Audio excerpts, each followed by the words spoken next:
These pieces in the back are good examples of an ancient tradition that's continued on today, frequently called hishi, which is from the word used at Santo Domingo Pueblo, where most of it's made. It's their word for shell, but the necklace can be made of shell or stone. It's something where consumers have to be careful because there are what we call in the trade stringers, that is, necklaces that individuals will buy, restring, and say, oh yeah, I made this, rather than, oh yeah, I strung this. These are all handmade.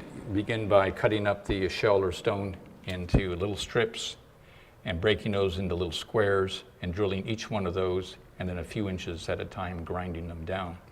As you can see, you can get some fairly fine work. In some cases, the wall of the bead is thinner than the material it's strung on. And then moving forward centuries, this is very contemporary work done by some of the more innovative contemporary living silversmiths, using, in many cases, ancient techniques, in this case, sand casting, which goes back to the 1860s or so among the Navajo, but doing very contemporary work using traditional materials. Bracelet by Martha Jackson there with this turquoise on the inside, referred to as a hidden beauty bracelet. Design concept introduced by Charles Lolem, a Hopi silversmith in the 1960s.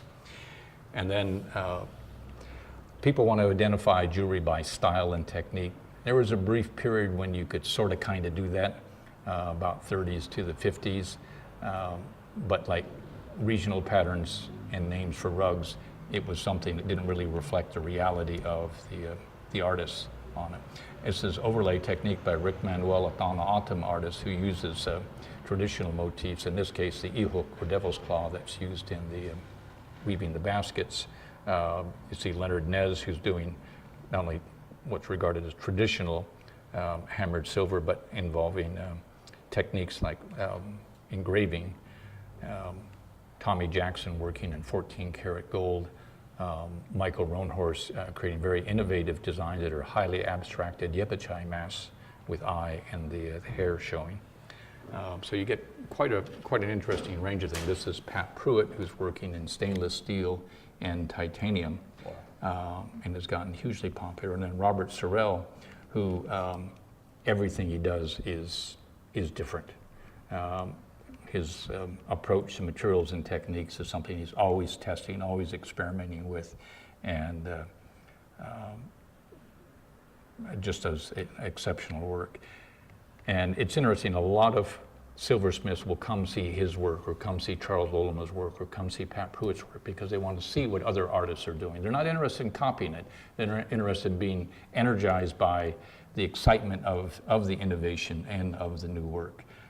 And a lot of artists now trade back and forth for their work. So there's it's a confirmation within their own communities that this work has value and is important. It's not, the old thing, well, was this really Indian or was it just made for sale? Well, they always have traded back and forth, and no artist would be making anything if they couldn't somehow sell or trade it for whatever they might need at the time. So there's a real active community of artists supporting one another.